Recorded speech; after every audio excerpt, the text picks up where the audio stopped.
Welcome to the show tonight, ladies and gentlemen. Tonight's guest, we have Black Man Speaks return, and we got a new guest that just came home a year ago. Matter of fact, a year tomorrow. And we're going to bring Brother Sudra home, the brother Alonzo, and allow the brother to speak and share what he's got to give the society and put the public out in that world. So we're going to bring on Brother Sudra and Brother Alonzo. Welcome to the show. Good evening. How you doing? Well, I'm doing great. We back. Tell it.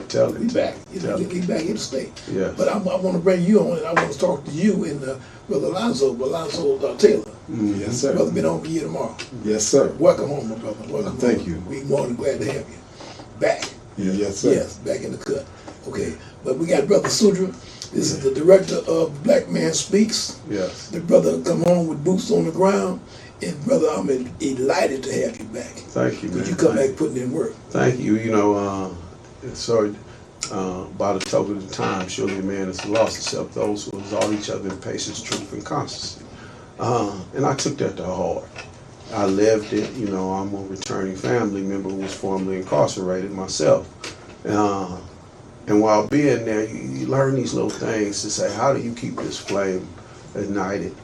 And by doing that, it became a part of me. So today I stand out here on this side of the concrete, and people always say, slow down, you're doing too much. But I ask people all the time, think if you would have told Muhammad Ali to slow down, then he wouldn't be Muhammad Ali. So he was given a gift by the Creator to be Muhammad Ali, the greatest. And I look at it like I was given what I was given. It don't fit nobody else but me, but what I'm doing with it is giving back, is living by example instead of living unhealthy with it, you know, because I tried that as a young age, and I say something I heard come out of a man's mouth, we may disagree, but he told the truth. And it was Ben Carson. And he said, whatever you do with your first 25 years of your life affect your next 50. Prove it. And he didn't say negative or positive, but what I did with the first 25 years of my life at 23 years old, I went to prison with a life sentence, 32 to life. I ended up serving 34 years of it, but what I did with the first 25 years of my life has now affected my next 50, even the aches and pains, you know. So being and having that forthwith to stand here and say, okay, man, I was made for this, and coming home and boots on the ground. I had a couple of jobs, but I didn't want to do work behind a desk. And Brother Joe Anderson, who was the director at that time of Black Men Speak, which is a speaking bureau at that time, 501 out of Alameda County, wrote me in prison, and I wrote him back. And I gave him my word that when I got out of prison, the next day I was going to come see him. Not after I've been out, I'm going to drop by or whatever. So I got out on Valentine's Day, 2019, the 14th. On the 15th, I showed up at the man's office, and it happened to be a membership meeting, staff meeting, and I came ready. You know, I listened and observed just like we do, and I have to give credit to one part was the Muslim community, because I had to learn how to sit down and listen. You know, and if I didn't learn anything else, it taught me that. You know, so I sit and listen and observe, but had ideas. I was strong about them. And I ended up now being able to sign a contract with the company. And I signed the contract my second day home.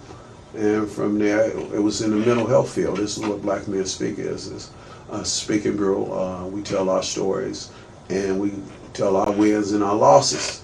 But we help, but now we deal with a number of things from trauma to harm reduction and all these other things, but reentry, and we provide training now. We're moving more in the line of teaching a man how to fish instead of giving him a fish. You know, we have our office now is now to provide training in forensic peer specialist training to reduce the harm what's caused in our community. You know, most time first contact we have is go to jail. You know, instead of saying, well, it must be something else. We have options. Not saying being soft on crime, but just let's be wise. You know, and how are we impacting this community? We got locked up where we were like 4 out of 10 going to prison, but it was really 6 out of 10. But how did that impact our community? But we did need some kind of conduct modification. And having that knowledge and coming here 34 years later and doing this job, me and this brother Alonzo, we were in one of these concentration camps we sit in, and I used to try to beat this brother to the day room, because the day room was, most of the time where you can go if you get up early in the morning and you can struggle. As we said one time, it was 2 lines in prison, child hall and law library, be the longest lines going down. So we were now at a level 1 level facility. We had done all the step down and everything. So me and this brother was show. I don't care. I ain't gonna lay in the bed because I got so many hours and I don't want to waste them. So at 4:30, that's how I beat him, because he get there at 5:30. He want to come right when they start feeding. I'd been there before they've been fed and read, prayed, and everything. But when he come down, we come in for work. And I was one who would put a whole lot of subterfuge with things, and I give it to him to oversee. And he said, man, why are you using that word, glorifying this and glorifying that? He cut down because he's a legal beagle, and we sit in there today addressing the issue which we didn't address, 1437, which dealt with the felony murder rule, which now is returning thousands of men and women home who went to prison for a crime they shouldn't have went, or a law, which wasn't a law, and we sit there, we looked at it, and I was released, but I didn't get released under 1437. I was found suitable at a parole hearing. But after I was out, August the 20th of 2019, I addressed the Alameda County Court, and my murder charges were vacated. I didn't commit them. So now we're proceeding with that. So while we was getting up at 4:30 in the morning, we was reading the laws, regulations. He had them in his head already. I was just in the way, but I was able to hear things and be a test case. Because when the law came down, I filed before it even became law, and they sent it back. So it gave us time to work on it. And today we both sit here, man, as returning family members who's been through this in prison industrial complex, to come back with some kind of sanity. Because there's only 2 states, mental illness and mental wellness. So you have to balance it. And that's what we do as an organization on the many facets, about our community, man. I was once willing to tear up my community, die for my community. Now I'm willing to live and help clean it up. So that's what we're doing, man.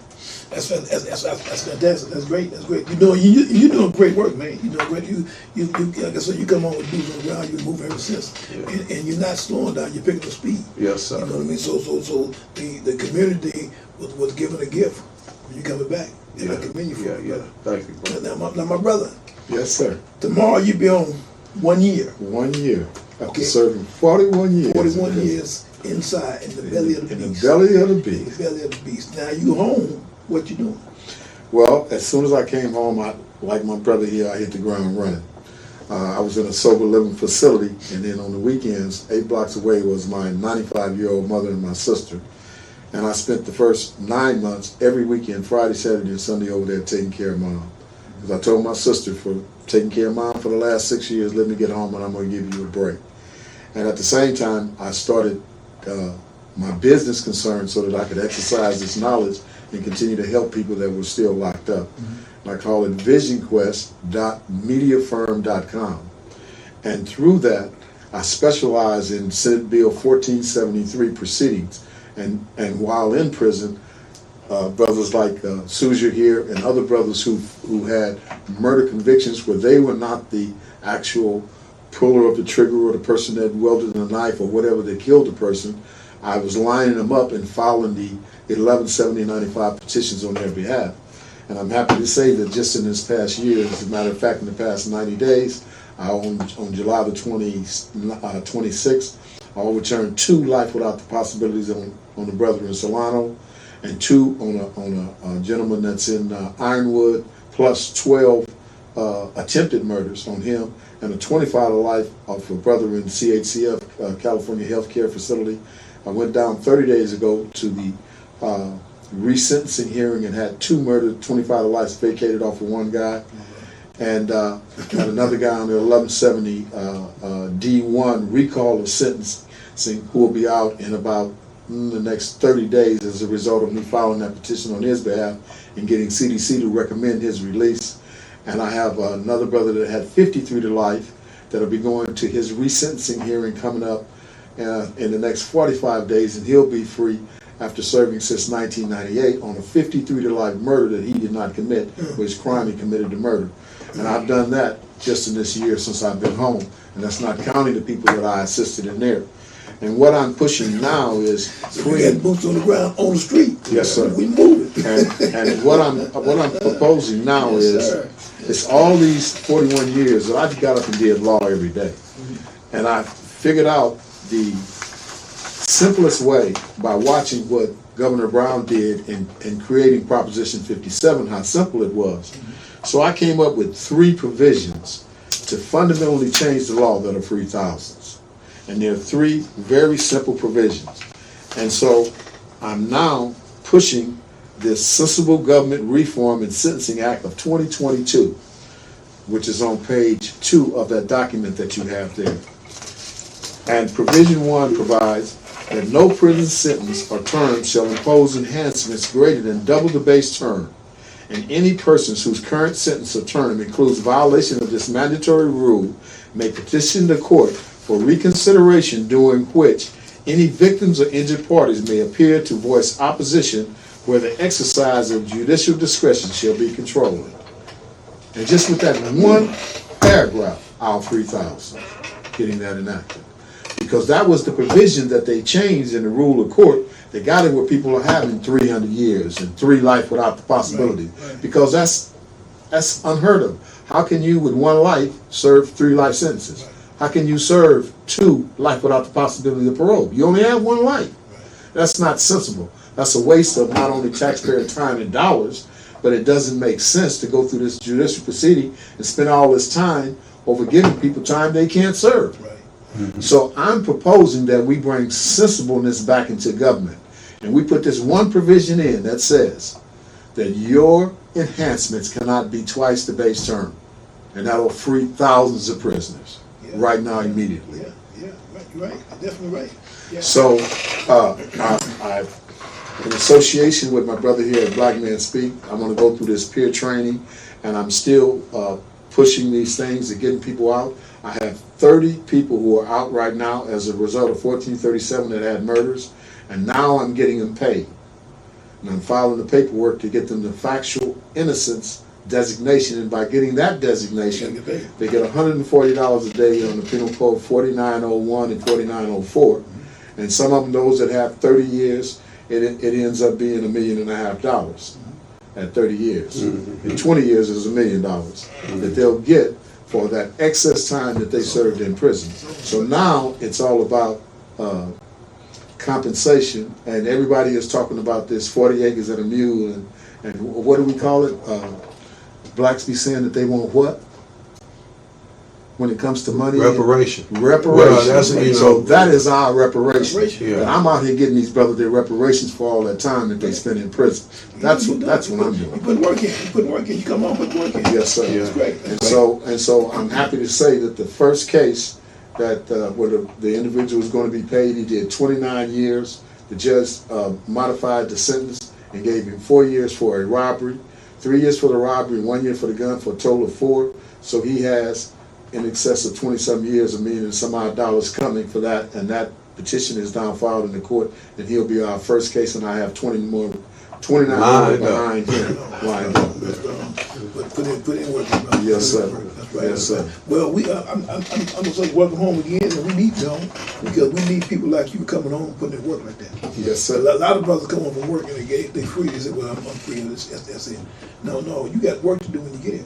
You know, we spent all the time behind the walls. We did all we did behind the walls. We went to school. Yeah, here we universities. went to the best university in the world. Yes, sir. You know, and being inside, we got all the knowledge that we supposed to get to use back here, right, in society. So you home now. You got the knowledge that you learned in there. You got it home, and you execute it. You put it down, and that's what we need. We need brothers like you coming home putting in work. Yes, sir. So welcome home, my brother. Thank you. Brother Suter, just keep on writing them in. Yeah. You know, like I say, we have a program where we create PhDs. Right, You know, that's right. and most people say, "Man, where you come from?" I say, "Man, you know, we create PhDs." They Yes. say, "What you mean?" I say, "People who handle problems daily."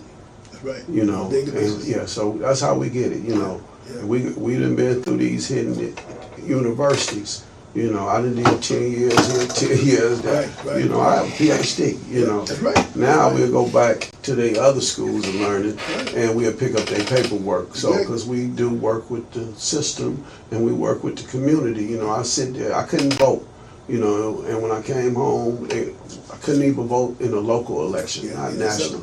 And I done my time. Right. You know, and we pushed Proposition 17 and we got it passed, you Right. know. That's right. We broke down with all of us and none of us, they went to Florida to change this. Yeah. And we got it changed. I Got it made my changed. first vote this year. That's right. You I'm and I- going on you 60 and I years both. old and I never voted. Right, you and I So both. we believe, but it also said I would never be home. Right. And the That's day what I it said. sit. So but if I took somebody else's life, Yeah. then that's so where I'll be. Yeah. But I took a truth what was said, this ain't your end all. Yeah. You know, and I lived like that. Everybody used to say, I remember I turned my pants around backwards because they took our personal clothes. You know, I said in the wheel, and they thought I was crazy, so I played the part. But every time you see me, I had some paper books and we would study, you know. And I said, when I get it together, because I had to turn my life around. Right. See, when they went there, my name was no longer Brother Suja, except amongst friends, or David Johnson. It was, what's your number? You know, so E203, so they was stealing my identity, reprogramming me. And I understood, you know, as Harry Tubman said, I would have freed a whole lot more of them if they just knew they were slaves. Right. So after I went through that experience, because I didn't know I was a slave, you know, and thanks for some of the big brothers. You know, when I went to prison, it was Vietnam vets, and they say what they meant and meant what they said. Right. That's right. And they was also not just violent, but they was good brothers. So I started off old folsom, and they broke me out the crowd. You know, I thought I could go. They say you going to school, and I know not to argue, but it's getting in school was a privilege. Yeah, sure You know, was. and them brothers signed me up and got me in college, and I couldn't spell the word the, because I had been in the streets and lost all my good sense. But the brothers saw something in me, man. You know, and they shepherd me this way, and I learned to have an opinion that was mine and not a cartoon mind. And then they taught me how to think with reason and sense. And then other things came in my life to give me balance. And I'm still being balanced. But I try to make healthy decisions. Don't mean we don't slip and fall. Right. But we do get back up Get because back up. we are, and I am a man, you know. But to come back, I got a big debt, you know, and I don't mind as easy, you know. So like he said, I guess we got to come home and see mama, you know, because my first prayer was not to die in prison because people were dying every day. Friends, I worked in the first hospice in the United States that was in prison in Vacaville. I did 75 vigils. That means when they die, you tie them and put them in a body bag. And one of my prayers was not, I had cancer twice in prison and broke my neck. And I'm still here, you know, but that was a prayer. And I got that prayer answered.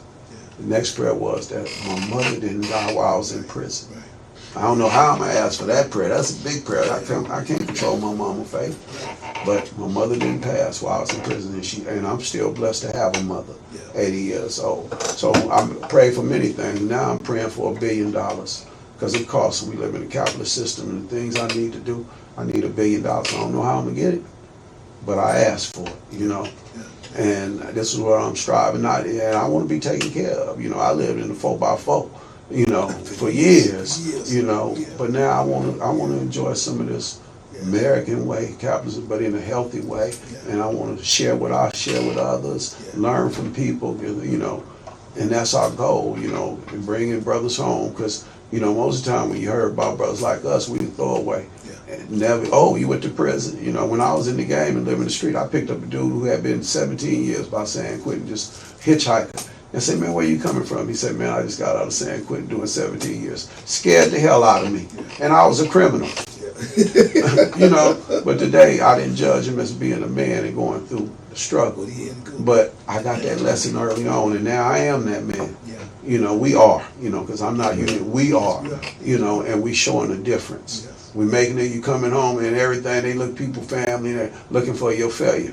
And the higher power keep looking for your success. But first you had to look for it and believe it. And we believe, you know, talk, live it. You know, we just say we're a speaking bureau, but we also a serving bureau. You know, so when you see black men speak, we stepping up to serve. You know, we have the men of colors, the women of colors. So we don't discriminate because we community. But this is because one thing when this organization was started, and Gigi Crowder had a great saying. She said, we ain't saying blacks ain't being served. but we say they being underserved. Underserved. You know, like when they was letting people out of prison, they was getting dates and we wasn't. You know, when we started out, we went to the worstest prisons and they went to the best prisons. Why? So we have some systematic problems that we have to address, but we have to have the courage and the knowledge to be able to speak up about it, you know, and not be desensitized or wore out by it and wearing people out of it, because I'm not a victim. And we don't talk from a victim perspective. We talk from a champion perspective to bring about change, because we are champion causes. You know, I think about the brother Jesus Christ, Prophet Isa. You know, he was a revolutionary. And when you hear that word or organize it, sometimes have a negative connotation with it. But when we say it now, we don't mean tear it up, we mean build it up. You know, so when we are revolutionaries, because we are social changers, engineers. We changed our life, we changed family life. I don't got to go nowhere, but it's if I save myself and my family from that torment.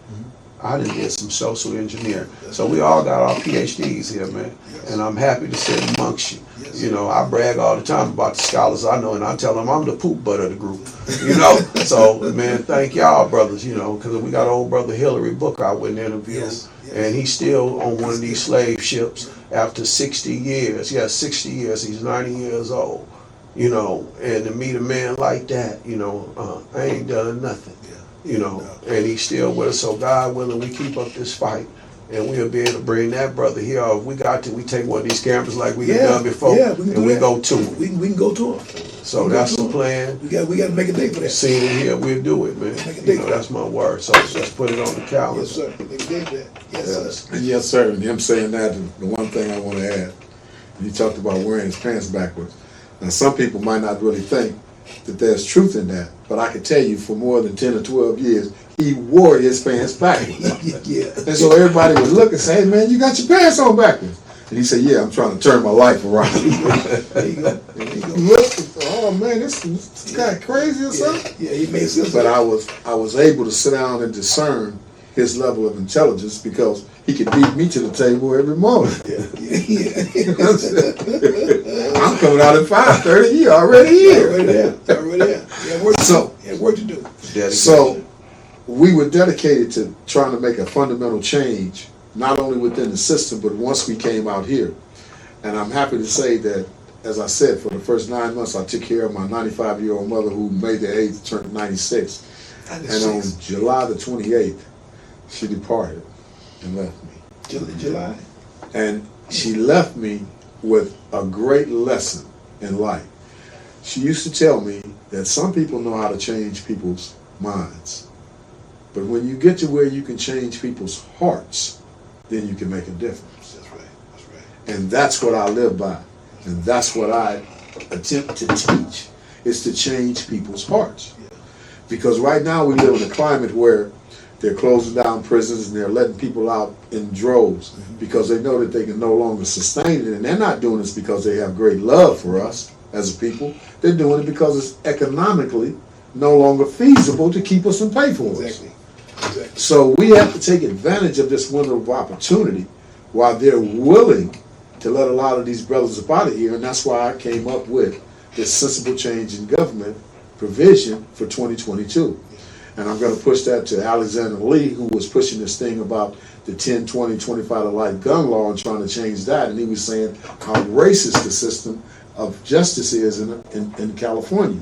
So through him and others like him in the Baker Center and the Restorative Justice, and through those entities, I'm going to be pushing that provision that I wrote to you. And like I say, I'm keeping it simple. They'll add a bunch of stuff to it, and I know they will. But as long as that provision is in there, we'll see thousands. And with that said, I know that we're getting close to the amount of time that we have today. And I really want to thank you for this opportunity to come up here and meet you. And it was both a pleasure, and I look forward to many occasions in the future where we'll be able to get together and maybe celebrate. It is my pleasure to have you on this show after 41 years. Behind the wall. You went behind the wall and you got educated in the field that you was instructed to be educated in. So you see, God, Allah don't make mistakes. And nothing that's done. Everything that we went through, we had to go through to get to where we are now. Yes, sir. Right? So you had to go into the system, for whatever reason it was, right? And get the education that you got to bring home and give it away. You know, I was told years ago, my dude, he said, young blood, they shall be young blood. He said, young blood, game to be sold, not to be told. Mm-hmm. He kept saying it over and over and over, every now and then. And I didn't know what he was talking about until years passed. I was incarcerated, right? And I came to sense that he lied to me. Mm-hmm. He was lying to me all my life. From the time I met him to the time I went to prison, he lied to me. Because see, game is to be given away. If you don't give it away, and you leave here with it, you're going to be punished for it. Right? Because God gives us reason to be here. Collect all this knowledge. Mm-hmm. They used to have storytellers sit around the camp and tell stories because there wasn't no pen and paper. So we used to have storytellers sit around and give the knowledge of our ancestors to our people. Right? So we storytellers. We come on with the knowledge. Now we got to give it away. We got to free people from that belly of the beast, free them to bring them back out here. You got to be here to teach people that something they don't know, give them the knowledge that they should have. See, we here for a reason. Yes, sir. And you too. Look, where we at? Got no mistakes. We work in progress. Yes, sir. We constantly get learning. We constantly learning. Yeah. So this is what we're here for. Yeah. To pass it on. So don't that be sold, not to be took. Come on, man. It's to be given away. Yeah. You're rich then. And we giving it away. Yeah. Yeah. To the one that's needed. Yeah. Yeah. You know, those that want it. So a lot of people don't want it. You know, I look at that when you say that, and I think about when I was in that mindset. But you know, I learned that age of maturity is 40, and now we the new old people. When I could act like that, I was a young man, and I could be selfish like when I was a baby. Mine. You know, but as we grow up, you have to learn to make that transition. Because now, I ain't got no daddy to run to. I ain't got a grandmama to go run to. Granddad, I am granddaddy. Yeah, exactly. You know, some of us is great granddaddy. Yes. You know, so when I was that grandbaby, I had a place where it was safe to go to. You know, and now we went through this war and all this would hit our communities. Now we coming home and we don't even got things where people could come to, real estate. You know, we trying to get that together. Some of us are now ascertaining property and stuff. But I look at this as a whole, because one man ain't an island. When I drive down the street in my hood and I see a person I know from the hood sleeping in the doorway. You know, and not just one, I can go for blocks. You know, and if it ain't for the mercy of God, they'll go out. But these are man-made problems. These ain't God-made. But to come back and look for a solution, I say I have a PhD. Problems handled daily. You know, but we have to get out here and got to be guys like us who got new eyes. I ain't seen this before. You know, now I see this and it affects me because I want to be safe. I don't want to get hit in my head because he needs a warm place to stay. So we got to do something about it. It ain't in the hills. So if I say Black Lives Matter, I tell them guys sleeping down here in the low box, man, go up there and sleep in the hills and this problem be solved. I think very quickly. You know, so whatever we got to do, you know, and find the middle course, look for win-win situations. You know, and it's a verse I always think about. My people are destroyed due to a lack of knowledge. And I share that all the time. And we say useful knowledge. You know, and we've been losing, man, because, you know, somebody told us this is the white man world. You don't need that. You don't need education. And we follow that as some youngins. You know, but to come back, at least, I'm going to build me a house, I at least know how to read a ruler so I don't keep messing up my wood. Exactly. You know, so I need some education, man. You know, and it's all right to say you don't know. That takes a lot of courage. And, you know, sometimes we'll fake it like I don't know. But then get in there and quit giving people mediocre work and do your best, man. If you're doing good, strive for better. If you strive for better, strive for perfection, man. You know, we're looking for black excellence here. You know, and it's all right, man. It feels great.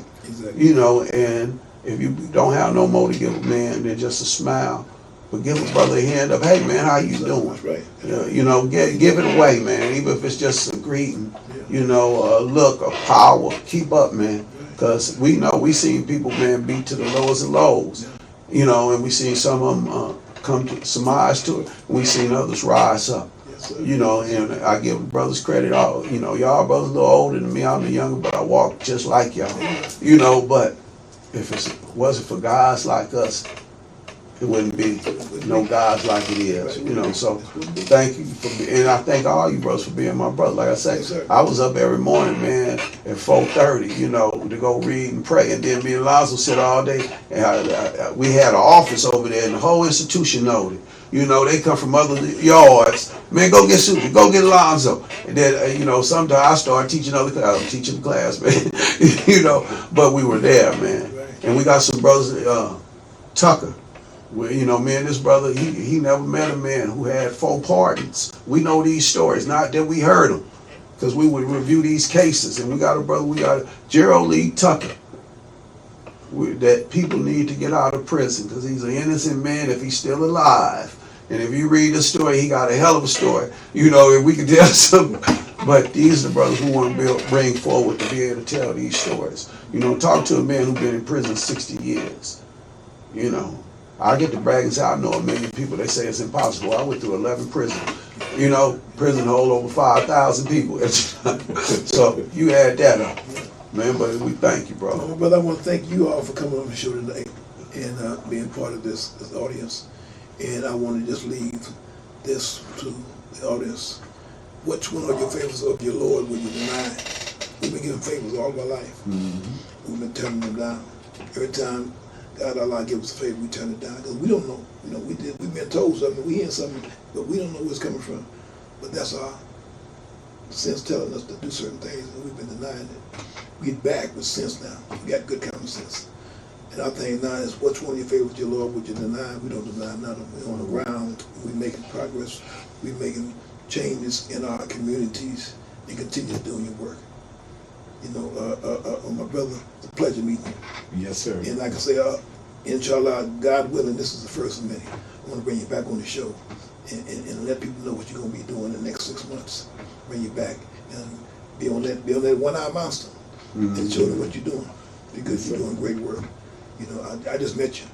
You know, and what you told me, what I've seen, you're doing great work. Continue doing it, brother Suju. Yes, sir. My brother, I know you. I know You you, my brother. right? And you continue doing what you're doing. Thank Whatever you do, I want to be a part of it. You got it. Okay, this is our first minute. We know we done several already, Yeah. but for you and I, this is the first minute. Yeah. And we will continue doing the work. Yes, sir. So for the people in the audience, I want to thank you for watching the show tonight.